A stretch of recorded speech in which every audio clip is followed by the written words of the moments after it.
Leo tunasafiri kuelekea kwenye moyo wa Tanzania, mahali ambapo mawingu hushuka kutoka angani na kugusa vilele vya milima, mahali ambapo misitu ya kale imeishi kwa mamilioni ya miaka, mahali ambapo mito huanza safari zake ndefu kuelekea baharini, mahali ambapo hadithi za mababu bado zinaishi katika upepo unaovuma kati ya miti mikubwa ya msituni.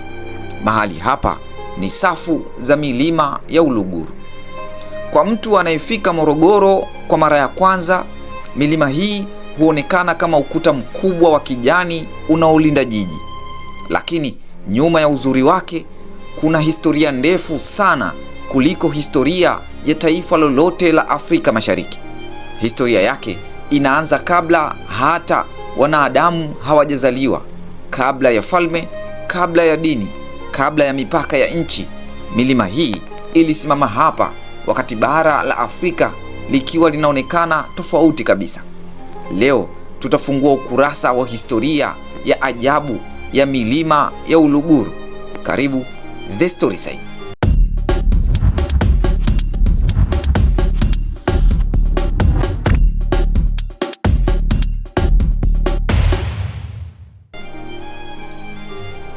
Ili kuielewa safu ya milima ya Uluguru, ni lazima tuitafute historia ya mwanadamu kutoka akilini mwetu.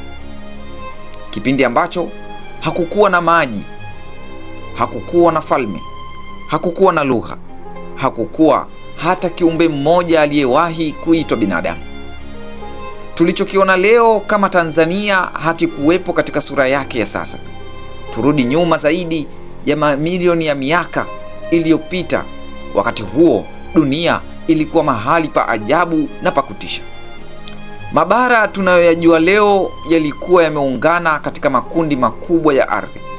Afrika ilikuwa sehemu ya bara kubwa lililoitwa Gondwana, bara la kale lililobeba maeneo ambayo leo ni Afrika, Amerika Kusini, Antarctica, Australia na bara Hindi.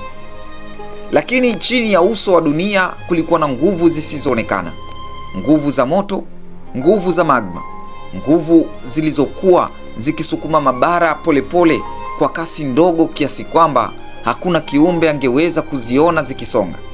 Lakini baada ya mamilioni ya miaka zilikuwa na uwezo wa kubadilisha uso mzima wa dunia. Ndani kabisa ya ganda la dunia, miamba mikubwa ilianza kusukumwa juu taratibu. Mikazo mikubwa ya kijiolojia ilijikusanya kwa mamilioni ya miaka. Kisha uso wa dunia ukaanza kuinuka, si kwa siku moja, si kwa mwaka mmoja, bali kwa kipindi kirefu sana ambacho akili ya mwanadamu wa leo ni vigumu kufikiria. Kutoka katika mchakato huo wa kale ndipo zilipoanza kuzaliwa safu za milima ambazo leo zinajulikana kama Eastern Arc Mountain. Na miongoni mwa watoto wake wa kwanza kabisa alikuwa Uluguru. Hii ndiyo sababu wataalamu wa jiolojia huihesabu Uluguru kama moja ya milima ya kale zaidi Afrika. Wakati milima mingine maarufu duniani ilikuwa bado haijazaliwa, Uluguru tayari ilisimama. Wakati mlima Kilimanjaro haukuwa hata wazo katika historia ya dunia, Uluguru ulikuwa tayari umeanza kushuhudia kupitia kwa enzi mbalimbali za sayari yetu. Kwa mamilioni ya miaka, upepo ulivuma juu ya vilele vyake, mvua zilinyesha juu ya miamba yake, na ukungu mzito ulitanda katika misitu yake. Taratibu mazingira ya kipekee yakaanza kuundwa. Kilichofanya Uluguru kuwa ya ajabu haikukuwa tu umri wake, bali ilikuwa ni kutengwa kwake. Kwa mamilioni ya miaka, sehemu kubwa ya misitu yake ilibaki kama kisiwa cha kijani kilichozungukwa na mazingira tofauti. Kutengwa huko kulisababisha jambo la nadra sana kutokea. Mimea na wanyama waliokuwa wanaishi hapa walianza kubadilika kwa njia zao wenyewe. Kizazi baada ya kizazi, karne baada ya karne, milioni baada ya milioni ya miaka, baadhi yao hawakuonekana tena sehemu nyingine yoyote duniani, kana kwamba Uluguru ilikuwa maabara ya asili ya asili, mahali ambapo dunia ilikuwa ikijaribu kuumba maisha kwa namna tofauti. Leo wataalamu wa mazingira wanapogundua mimea au wadudu wanayopatikana Uluguru pekee, wanakuwa wanaangalia matokeo ya safari ya mageuzi iliyochukua mamilioni ya miaka kukamilika. Na hicho ndicho kinachofanya milima hii kuwa ya kipekee, kwa sababu milima ya Uluguru si milima tu, bali ni kumbukumbu hai ya dunia ya kale. Ni ukurasa wa historia ambao uliandikwa muda mrefu kabla ya mwanadamu wa kwanza kuwasha moto. Na hata leo unapoangalia mawingu yakigusa vilele vyake, ni kana kwamba bado unaona kivuli cha dunia ile ya zamani, dunia ambayo ilisimama hapa kabla ya historia yenyewe kuanza. Baada ya mamilioni ya miaka ambayo milima ya Uluguru ilisimama peke yake chini ya anga la dunia, kipindi kipya kilianza. Hiki ni kipindi cha wanadamu. Hakuna anayejua kwa uhakika ni lini mtu wa kwanza alikanyaga miteremko ya milima hii. Hakukuwa na maandishi, hakukuwa na ramani, hakukuwa na kumbukumbu zilizorekodiwa. Lakini kupitia simulizi za vizazi na tafiti za kihistoria, tunaelewa kwamba karne nyingi zilizopita, makundi ya watu yalianza kuingia katika maeneo ya milima hii na kuifanya kuwa makazi yao. Miongoni mwao walikuwa watu ambao baadaye walijulikana kama Waluguru. Watu ambao maisha yao yamekuwa yamefungamana na milima hii kwa kiwango ambacho ilikuwa vigumu kutenganisha historia ya Uluguru na historia yao. Kwao milima hii haikuwa tu mkusanyiko wa mawe, misitu na mabonde, bali ilikuwa sehemu ya utambulisho wao, sehemu ya maisha yao na sehemu ya roho zao. Wakati makabila mengi katika historia ya dunia yakipigana ili kutafuta ardhi yenye rutuba na maji, Waluguru walikuta vyote hivyo katika miteremko ya milima ya Uluguru. Mvua zilinyesha mara kwa mara, ardhi ilikuwa yenye rutuba, mito na chemchem zilitiririka kutoka juu ya milima kwenda mabondeni. Kila kitu kilionekana kana kwamba asili yenyewe ilikuwa imeandaa eneo hili kwa ajili ya maisha ya binadamu. Taratibu vijiji vikaanza kujengwa.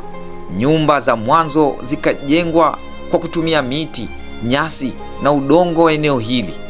Mashamba yakaanza kufunguliwa kwenye maeneo salama ya miteremko.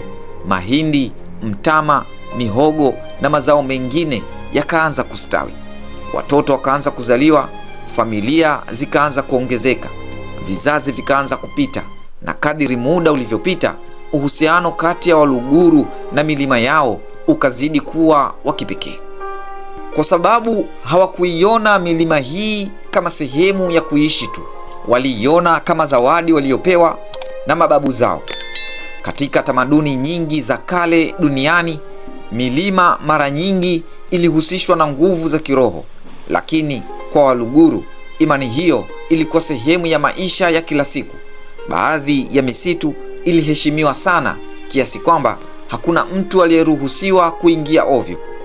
Kulikuwa na maeneo ambayo yalitazamwa kama maeneo ya mababu, maeneo ya kutafakari, maeneo ya kufanya tambiko za kijamii na maeneo ambayo yalihitaji heshima kubwa. Wazee walifundisha vijana ya kwamba si kila mti unapaswa kukatwa, si kila sehemu ya msitu inapaswa kuguswa, na si kila chemchem inapaswa kutumiwa bila tahadhari. Katika baadhi ya maeneo, watu waliamini kwamba kukata miti fulani au kuharibu vyanzo vya maji kungeleta mkosi kwa jamii nzima. Leo, baadhi ya simulizi hizo zinaweza kuonekana kama hadithi za kale, lakini nyuma ya hadithi hizo kulikuwa na jambo la muhimu sana. Zilikuwa sheria za asili zilizolinda mazingira. Bila kuwepo kwa vitabu vya sayansi, bila kuwepo kwa wataalamu wa ekolojia, na bila kuwepo kwa sheria za kisasa za uhifadhi, Waluguru walikuwa wameunda mfumo uliosaidia kulinda misitu kwa mamia ya miaka. Kwa sababu hiyo, sehemu nyingi za Uluguru ziliendelea kuwa salama wakati maeneo mengine duniani yalikuwa yakiharibiwa. Misitu iliendelea kusimama, vyanzo vya maji viliendelea kutiririka, na viumbe waliokuwa wameishi hapa kwa mamilioni ya miaka waliendelea kupata makazi yao. Leo wataalamu wa mazingira wanapotafiti historia ya uhifadhi ya Uluguru, mara nyingi hukutana na ukweli mmoja wa kuvutia, ya kwamba baadhi ya maeneo yaliyohifadhiwa zaidi katika milima hii si yale yaliyolindwa na serikali za kisasa, bali ni yale yaliyolindwa kwa karne nyingi kwa heshima, mila na imani za Waluguru. Na hivyo ndivyo historia ya Uluguru ilivyoingia katika enzi mpya, enzi ambayo kwa mara ya kwanza katika mamilioni ya miaka milima hii haikuwa tena nyumbani kwa miti, wanyama na mawingu pekee. Ilikuwa imeanza kuwa nyumbani kwa wanadamu ambao maisha yao, hadithi zao na ndoto zao zimefungamana na milima hii kwa vizazi vingi vijavyo. Kadiri unavyopanda juu ya milima ya Uluguru, unahisi kama dunia inaanza kubadilika taratibu, kana kwamba unavuka mpaka usioonekana kati ya maisha ya kawaida na ulimwengu wa ajabu. Hewa inakuwa baridi bila onyo. Joto la mabonde linapotea nyuma yako kama kumbukumbu. Mawingu yanashuka chini yako na si juu tena. Ukungu mzito unaanza kuzunguka njia, ukificha na kufunua kile kinachozunguka kwa muda mfupi. Na ghafla miti inabadilika, si miti ya kawaida tena, ni mikubwa, minene, iliyokunjamana na miaka mingi ya maisha juu yake. Matawi yake yanafunika anga kama paa la kijani la asili, ni kana kwamba umeingia katika ulimwengu mwingine kabisa uliojitenga na dunia ya chini. Hapa milima ya Uluguru haifanani tena na milima ya kawaida, bali inakuwa kama kiumbe hai kinachopumua na kinachofikirika kama kina roho yake ya kipekee. Misitu ya Uluguru inahesabiwa ni miongoni mwa misitu ya kale zaidi Afrika Mashariki, si kwa sababu tu ya ukubwa wake, bali kwa sababu ya mwendelezo wake wa maisha. Baadhi ya maeneo yake yamekuwa yakistawi bila kukatwa kwa karne nyingi, na ndani ya utulivu huo wa muda mrefu, maisha yamejificha kwa namna ya kushangaza. Siri ya kwanza ya Uluguru haiko juu ya miti yake, bali iko ndani ya viumbe wanaoishi humu. Wanasayansi wanapopanda milima hii hawatafuti tu mandhari mazuri, wanatafuta vitu ambavyo havipatikani mahali pengine duniani. Vyura wadogo wanaolia usiku kwa sauti ambazo hazijawahi kusikika sehemu nyingine. Ndege wanaoruka katika maeneo maalumu ya ukungu kana kwamba wanafuata ramani isiyoonekana. Wadudu wadogo wanaoishi kwenye majani ya juu kabisa ya miti ya kale, na mimea ambayo imejifunza katika hali ya unyevu wa milele. Baadhi ya viumbe hawa ni wa kipekee kiasi kwamba hata dunia nzima haiwezi kuwapata nje ya milima hii. Kila mmoja wao ni ushahidi wa safari ndefu ya mamilioni ya miaka ya mageuzi yaliyotokea kwa utulivu, bila kelele, lakini kwa usahihi wa ajabu. Ndiyo maana wanasayansi wanapogundua species mpya hapa, hawashangai tu, bali wanakumbuka kwamba bado kuna sehemu duniani ambazo hazijaeleweka kikamilifu. Miongoni mwa maajabu ya milima ya Uluguru kuna viumbe wanaoishi katika maeneo madogo sana, kiasi kwamba maisha yao yote yanafungwa na sehemu moja tu ya milima. Kama sehemu hiyo ikiharibiwa, si tu makazi yao yanapotea, bali historia yao yote inatoweka kabisa kutoka katika uso wa dunia. Hii ndiyo sababu milima ya Uluguru si tu eneo la utafiti, bali ni eneo la hatari na la thamani kwa wakati mmoja. Ndani ya misitu hii, kila mti ni kama maktaba ya miaka mingi. Kila kijito ni kama mstari wa historia unaotiririka bila kusimama.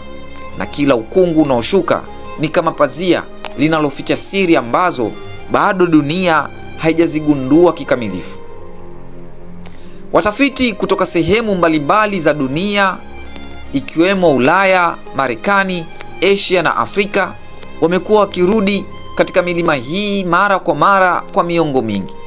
Wengine wanakuja kuchunguza mimea, wengine wanatafuta viumbe wapya, na wengine wanajaribu kuelewa jinsi mfumo huu wa kipekee ulivyoweza kudumu kwa muda mrefu kiasi hiki bila kuvunjika. Kwao milima hii si milima ya kawaida, ni maktaba hai ya kihistoria ya duniani. Lakini ni tofauti na maktaba za kawaida. Hapa hakuna vitabu vilivyoandikwa kwenye karatasi. Kila kitu kimeandikwa kwenye majani, kwenye mawe, kwenye maji na kwenye maisha yenyewe, na bado sehemu kubwa ya maktaba hiyo haijasomwa kikamilifu. Kila safari mpya ndani ya misitu hii huacha maswali mapya kuliko majibu, kana kwamba milima ya Uluguru inaficha kwa makusudi sehemu ya ukweli wake, ikisubiri dunia iwe tayari kuelewa polepole. Na hivyo kila unapopanda zaidi, unazidi kugundua jambo moja la kushangaza zaidi, ya kwamba si wewe unaoangalia misitu hii, bali ni misitu hii ndiyo inakutazama wewe kwa ukimya wa karne nyingi. Katika vijiji vilivyojificha kwenye miteremko ya milima ya Uluguru, usiku haukuwa tu wakati wa kupumzika. Ilikuwa wakati wa kusikiliza, wakati wa kukumbuka, na wakati wa kuogopa kidogo kile ambacho macho hayawezi kuona. Hapa historia haikuandikwa kwenye vitabu, bali iliishi kwenye midomo ya wazee na ilipitishwa kama moto unaotunzwa usizimike. Wazee wa milimani husimulia hadithi ambazo hazikuwahi kuwa hadithi za kuburudisha tu, bali zilikuwa mafunzo ya maisha, heshima na uhusiano kati ya binadamu na milima hii. Kuna simulizi za misitu ambayo iliaminika kuwa hai kwa namna ya kipekee, misitu ambayo haikuwa tu makazi ya miti na wanyama, bali pia mahali pa walinzi wa kiroho waliokuwa hawaonekani. Wengine walisimulia kwamba ukiingia sehemu fulani za msitu bila heshima, unaweza kusikia sauti zisizoeleweka zikikufuata nyuma yako, kana kwamba msitu wenyewe unakuonya urudi. Upepo ulipovuma usiku kupitia matawi mazito ya miti ya kale, baadhi ya watu walidai kusikia minong'ono isiyo na chanzo, sauti ambazo hazikuwa za ndege wala wanyama, bali zilionekana kama maneno yaliyopotea kati ya miti na ukungu. Kulikuwa pia na simulizi za watu waliopotea ndani ya ukungu mzito wa milima hii, ukungu ambao hushuka ghafla na kufunika njia zote, ukifanya dunia nzima ionekane kama imefutika. Baadhi ya waliopotea walirudi baada ya siku kadhaa, wakiwa wamechoka, kimya, bila maelezo ya wazi kuhusu walichokiona au walichokipitia. Lakini wengine hawakurudi kabisa, na hivyo ukimya wa milima hii ikabeba majina yao milele. Kwa mtazamo wa kisayansi, matukio haya yanaweza kuelezeka kwa urahisi. Ukungu mnene wa milima ya Uluguru inaweza kupunguza mwonekano hadi karibu 0%. Njia za milimani zinaweza kufanana kiasi cha kumchanganya msafiri, na hali ya hewa inaweza kubadilika kwa ghafla na kumfanya mtu apoteze mwelekeo. Lakini katika akili za jamii za zamani, maelezo hayo hayakuwa ya kutosha. Kwao hapakuwa na bahati mbaya tu, kulikuwa na namna nyuma ya kila kitu. Waliona milima hii kama kiumbe chenye uhai na utashi wake, kiumbe kinachoweza kulinda kile kinachopaswa kulindwa na kuonya wale wanaovuka mipaka bila heshima. Kwa hiyo kila tukio la kupotea, kila sauti ya ajabu na kila ukimya usioelezeka uliongeza uzito wa heshima waliokuwa nayo kwa milima hii, heshima ambayo haikujengwa kwa hofu pekee, bali kwa uzoefu, mafunzo na imani iliyorithishwa kutoka kizazi hadi kizazi. Kadiri muda ulivyopita, hadithi hizi hazikupotea. Zilibaki hai, zikasafiri kutoka katika mdomo mmoja kwenda kwa mwingine, zikichonga taswira ya milima kama mahali pa kawaida na pa ajabu kwa wakati mmoja.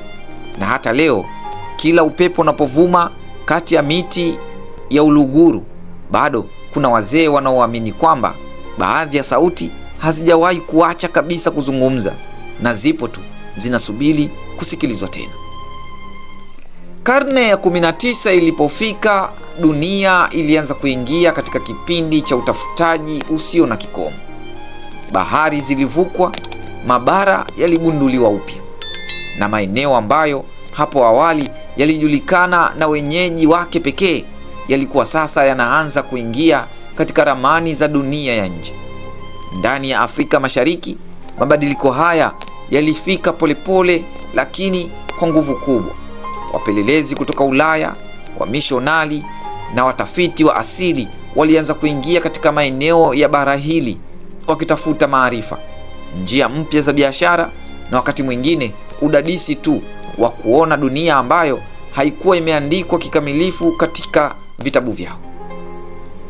Miongoni mwa mambo yaliyowavutia sana ni taarifa za milima iliyoinuka ghafla kutoka mabondeni, iliyofunikwa na misitu mizito na mawingu yasiyoisha.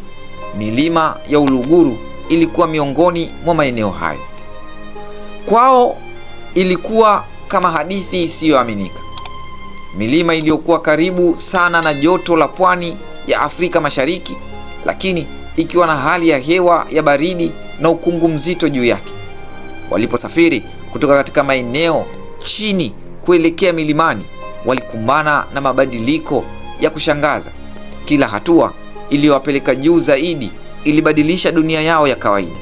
Joto lilianza kupungua polepole, hewa ikawa nyepesi na yenye unyevu, na ghafla mawingu yalishuka karibu yao, kana kwamba walikuwa wanaingia ndani ya anga lenyewe.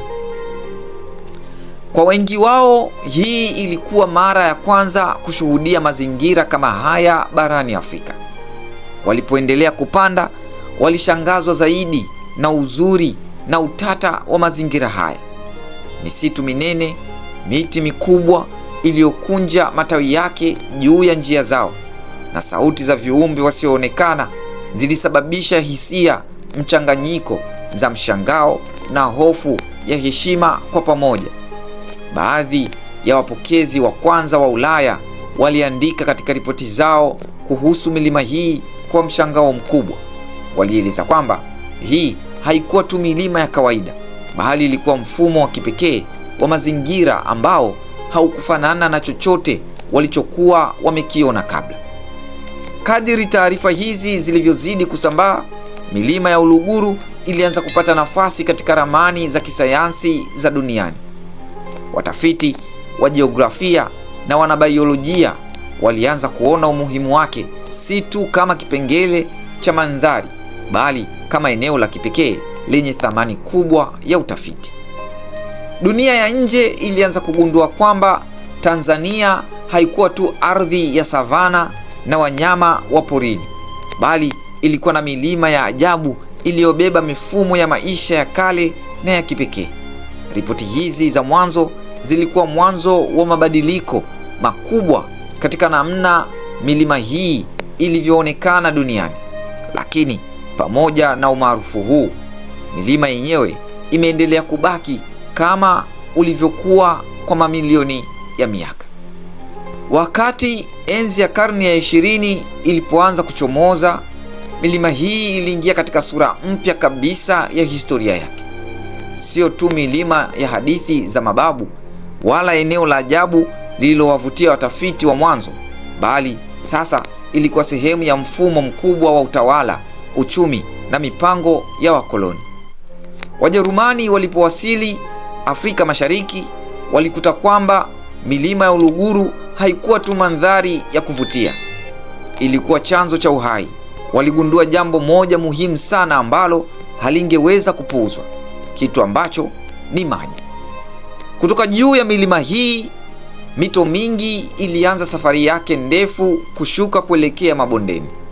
Mito ambayo ililisha mashamba, ilitoa maji kwa makazi na iliyounga mkono maisha ya miji inayokuwa taratibu chini ya milima hii. Kwa wakoloni, hii haikuwa siri ya kiroho kama ilivyokuwa kwa jamii za wenyeji, bali ilikuwa rasilimali ya kimkakati na ni kitu cha kulindwa kwa sababu ya thamani yake ya kiuchumi na kijeshi. Walipoanza kuelewa umuhimu huu, macho yao yakageukia misitu ya juu ya Uluguru. Misitu hiyo ambayo kwa karne nyingi ilikuwa imehifadhiwa na heshima, mila na imani za wenyeji, sasa ilianza kuonekana kama eneo la lazima kulindwa kwa sheria za utawala. Baadhi ya sehemu za misitu zilianza kuwekwa chini ya uangalizi maalum. Mipaka ya uhifadhi ikaanza kuchorwa na sheria za matumizi ya ardhi zikaanza kuanzishwa kwa lengo la kudhibiti ukataji wa miti na kulinda vyanzo vya maji. Lakini ukweli haukuwa rahisi kama ilivyoandikwa kwenye karatasi. Kadiri mahitaji ya rasilimali yalivyoongezeka, shinikizo kwenye misitu ya Uluguru pia liliongezeka. Watu walihitaji ardhi zaidi kwa kilimo. Miti ilihitajika kwa ujenzi na matumizi ya kila siku, na miundombinu ya kikoloni ilizidi kusogea karibu na maeneo ya milima hii. Hali hii ilisababisha mgongano wa kimya kimya kati ya hitaji la kulinda mazingira na hitaji la kuyatumia kwa maendeleo ya wakati huo. Pamoja na changamoto hizo, enzi hii iliacha alama muhimu katika historia ya milima ya Uluguru. Ilikuwa mara ya kwanza kwa mfumo wa kisasa wa uhifadhi kujaribu kuingilia moja kwa moja katika mazingira ya milima hii ya kale. Kwa upande mmoja, baadhi ya misitu ilianza kupata ulinzi rasmi, lakini kwa upande mwingine, shinikizo la matumizi ya ardhi lilianza kubadilisha taratibu sehemu ya miteremko ya chini. Hata hivyo, kilichoendelea kubaki kama msingi mkuu ni ukweli mmoja usiopingika, ya kwamba maisha ya watu waliokuwa chini ya milima na hata mbali zaidi yalitegemea kwa namna isiyoonekana juu ya afya ya milima hii, maji yake, misitu yake na uwezo wake wa kudumisha mvua na hali ya hewa.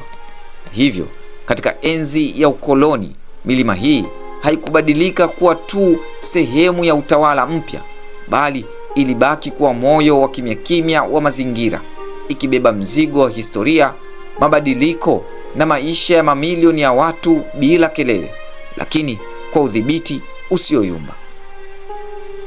Leo maisha ya kila siku yamejengeka kwa namna ambayo mambo muhimu zaidi huwa hayafikiriwi tena. Mtu anapofungua bomba la maji asubuhi, anapojaza ndoo bila kusita, anapopika, kuoga au kunywa maji bila wasiwasi, mara chache sana hujiuliza swali rahisi lakini lenye uzito mkubwa: maji haya yanatoka wapi?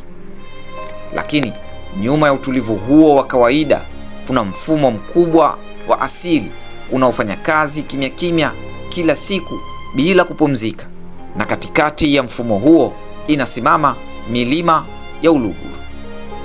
Si kama mandhari tu ya milima, bali kama moyo unaopiga kwa ajili ya maisha ya maelfu ya watu. Kila tone la mvua linaloshuka juu ya misitu ya Uluguru halipotei bure. Linakutana na majani mazito ya miti ya kale, linachujwa polepole kupitia tabaka la udongo uliojaa historia ya mamilioni ya miaka, kisha linajikusanya taratibu kwa chemchem ndogo ndogo zisizoonekana kwa urahisi. Chemchem hizo ndizo zinazozaa mito, na mito hiyo huanza safari yake ndefu kushuka kutoka milimani kuelekea mabondeni. Safari ambayo haionekani kama ya haraka, lakini ni ya uhakika na ya maisha.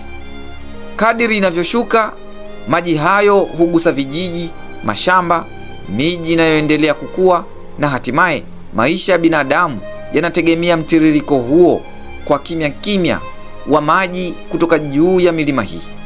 Cha kushangaza ni kwamba mfumo huu hauhitaji kelele ili uwepo. Hauna vifungo vinavyoonekana, hauna swichi ya kuwasha au kuzima. Ni mzunguko wa asili uliotengenezwa na muda, misitu na mvua. Lakini mfumo huu una udhaifu mmoja mkubwa sana. Ukiharibiwa, hauwezi kubadilishwa kwa urahisi. Kama misitu ya Uluguru ikipotea, maji hayatapotea tu polepole, bali yataanza kubadilika kabisa. Mito itapungua nguvu, chemchem zitakauka, na mvua zenyewe zinaweza kubadilika tabia. Hapa ndipo uzito wa ukweli unapoanza kuonekana, ya kwamba milima ya Uluguru si tu eneo la uzuri wa mandhari au sehemu ya utalii, bali ni mfumo wa maisha, msingi usioonekana wa mji mzima wa Morogoro na maeneo yanayozunguka. Ndiyo maana wataalamu wa mazingira, serikali na jamii za wenyeji kwa pamoja wanakubaliana katika jambo moja muhimu: uhifadhi wa milima ya Uluguru si chaguo la kawaida, ni hitaji la msingi la maisha, kwa sababu kulinda misitu ya Uluguru ni sawa na kulinda maji, na kulinda maji ni kulinda mustakabali wa mamilioni ya maisha ya sasa na yajayo. Hivyo, bila kelele, bila onyo kubwa, milima hii inaendelea kufanya kazi yake ya milele: kutoa, kuhifadhi na kulisha maisha yanayoutegemea kila siku. Kadri dunia ilivyoingia katika karne ya 20 na kisha karne ya 21, milima ya Uluguru haikubaki tena kama milima iliyo mbali na mabadiliko ya binadamu. Wakati huu, historia ya milima hii imeingia katika kipindi cha shinikizo lisiloonekana, lakini lenye nguvu kubwa sana.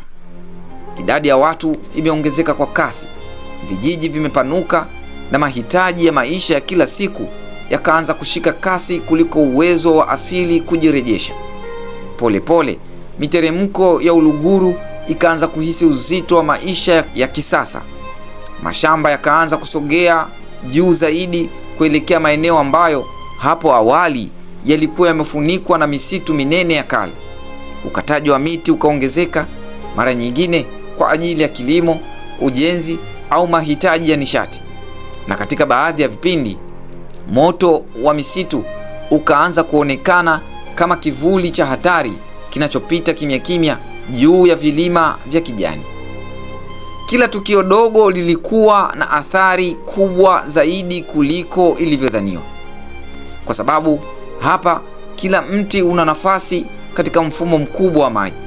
Kila eneo la msitu lina mchango katika mvua, na kila uharibifu mdogo unaweza kusababisha mabadiliko makubwa baadaye. Ndipo sauti za tahadhari zilianza kusikika. Wanasayansi wa mazingira wakaanza kutoa ripoti zilizojaa onyo la wazi. Walieleza kwa lugha ya data, tafiti na ushahidi kwamba milima ya Uluguru haikuwa tu mandhari ya asili, bali pia ni mfumo unaoweza kuyumba kama usiposimamiwa kwa umakini. Mashirika ya mazingira yakaanza kuingilia kati. Miradi ya uhifadhi ikazaliwa. Mipango ya kurejesha misitu ikaanza kuwekwa, na jamii za karibu zikaanza kuhusishwa moja kwa moja katika juhudi hizi. Wananchi wakahamasishwa kupanda miti, si kama zoezi la kawaida, bali kama hatua ya kulinda maisha yao wenyewe. Shule zikaanza kufundisha watoto ya kwamba milima hii si tu sehemu ya somo la jiografia, bali ni sehemu ya uhai wao wa kila siku. Watoto wakaanza kukua wakijua kwamba maji wanayokunywa, chakula wanachokula na hewa wanayovuta ina uhusiano wa moja kwa moja na afya ya milima hii. Lakini mapambano haya hayakuwa rahisi, kwa sababu kila hatua ya uhifadhi ilikabiliana na changamoto za maisha ya kila siku. Wakati mwingine ni mahitaji ya ardhi, wakati mwingine ni umasikini, na wakati mwingine ni mabadiliko ya haraka ya kijamii na kiuchumi. Hata hivyo, katika changamoto zote hizo, ujumbe mmoja uliendelea kubaki imara, kwamba milima ya Uluguru haiwezi kuachwa ipambane peke yake. Ni jukumu la watu wote wanaoitegemea moja kwa moja au kwa njia isiyoonekana. Hivyo mapambano ya kuokoa milima hii ikageuka kuwa zaidi ya mradi wa mazingira. Yakawa mapambano ya maisha, mapambano ya mustakabali, mapambano ya kuhakikisha kwamba kile kilichodumu kwa mamilioni ya miaka hakipotei katika kipindi kifupi cha mabadiliko ya binadamu. Na hadi leo mapambano hayo yanaendelea, lakini kwa uzito mkubwa sana, kama moyo unaopiga kuhakikisha uhai haukatiki. Leo milima ya Uluguru imeingia katika sura mpya ya historia yake. Si tena milima inayojulikana tu na jamii za wenyeji au watafiti wachache wa mbali, bali sasa ni sehemu inayovutia macho ya dunia nzima. Utalii wa mazingira umeifanya milima ya Uluguru kwa njia inayosikika zaidi kila mwaka unaopita. Wapandaji milima kutoka sehemu mbalimbali za Tanzania na nje ya nchi huja hapa, wakivutwa na kile ambacho haiwezekani kukipata mahali pengine kwa urahisi. Safari yao huanzia chini kwenye joto la Morogoro, ambapo maisha ya kawaida yanaendelea kwa kasi ya kila siku. Lakini kadiri wanavyopanda juu, dunia yao hubadilika hatua kwa hatua. Barabara nyembamba za milima, miti inayozidi kuwa minene, sauti za ndege zisizo za kawaida kwa wageni, na hatimaye ukimya wa kipekee unaotawala misitu hii. Na pale wanapofika maeneo ya juu zaidi, mandhari hubadilika kabisa. Mawingu hayako juu tena, yamekuwa chini yao, kana kwamba dunia imegawanyika katika tabaka mbili na wao wamesimama juu ya anga lenyewe. Kutoka huko macho yanaweza kuona Morogoro nzima ikiwa chini kama ramani hai. Mashamba yanayoenea kama blanketi ya kijani na kahawia. Vijiji vidogo vinavyoonekana kama nukta ndogo za maisha. Na wakati mwingine mwanga wa jua ukipenya mawinguni kutoa mwonekano wa mandhari unaoacha mtu akiwa kimya kwa muda mrefu. Ni aina ya uzuri ambao hauhitaji maelezo mengi, unajieleza wenyewe na unakaa kwenye kumbukumbu ya mtu milele. Lakini nyuma ya uzuri huo wote, milima ya Uluguru bado haijabadilisha jukumu lake la msingi. Haijalishi ni watu wangapi wanaokuja kuiona, haijalishi ni picha ngapi zinapigwa, haijalishi ni hadithi ngapi zinaandikwa, milima hii bado inaendelea kufanya kazi yake ya zamani isiyoonekana kwa macho ya kawaida: kuhifadhi uhai, kusimamia maji na kulinda mfumo wa asili ambao umeendelea kwa mamilioni ya miaka. Misitu yake bado ni makazi ya viumbe wa kipekee. Chemchem zake bado ndizo chanzo cha mito inayolisha maisha ya watu wengi, na historia yake bado inaendelea kuandikwa kila siku na mvua, upepo na ukimya wa asili. Milima ya Uluguru ya leo ni mchanganyiko wa dunia mbili: dunia ya kisasa ya watu, utalii na maendeleo, na dunia ya kale ya misitu, viumbe wa kipekee na historia isiyo na mwisho. Na kati ya dunia hizo mbili, milima hii inasimama kama daraja lisiloonekana, ukikumbusha kwamba maendeleo na asili lazima viende pamoja. La sivyo, kile kilichojengwa kwa mamilioni ya miaka kinaweza kupotea ndani ya kizazi kimoja. Hivyo kila siku mpya inapochomoza juu ya milima ya Uluguru, si tu siku nyingine ya kawaida, bali ni mwendelezo wa hadithi ndefu sana ya dunia, hadithi ambayo bado haijaisha na bado inaendelea kuandikwa kimya kimya na upepo unaovuma kati ya vilele vya milima hii ya kale. Unaposimama mbele ya milima ya Uluguru leo, huoni tu mawe na miti. Unaona sura ya historia ya mamilioni ya miaka. Unaona nyayo za mababu wa Waluguru. Unaona misitu iliyoshuhudia kupita kwa vizazi visivyohesabika. Unaona mawingu ambayo yamegusa vilele hivi kwa maelfu ya miaka. Na unaona ukumbusho kwamba baadhi ya hazina kubwa zaidi duniani hazijengwi na binadamu, huumbwa na muda, huumbwa na asili, huumbwa na historia. Na katika Tanzania, moja ya hazina hizo ni safu za milima ya Uluguru. Je, unafahamu nini kuhusu safu za milima ya Uluguru? Tuambie maoni yako kwenye comment. The Storyside tunakusimulia kila hadithi za Afrika na dunia kwa namna isiyosahaulika. Ni mahali ambapo tunafanya historia haiishi, bali inaishi kupitia simulizi zetu. Usisahau kusubscribe, kulike na kushare simulizi hii kwa wengine. Tuonane kwenye simulizi inayofuata hapa The Storyside.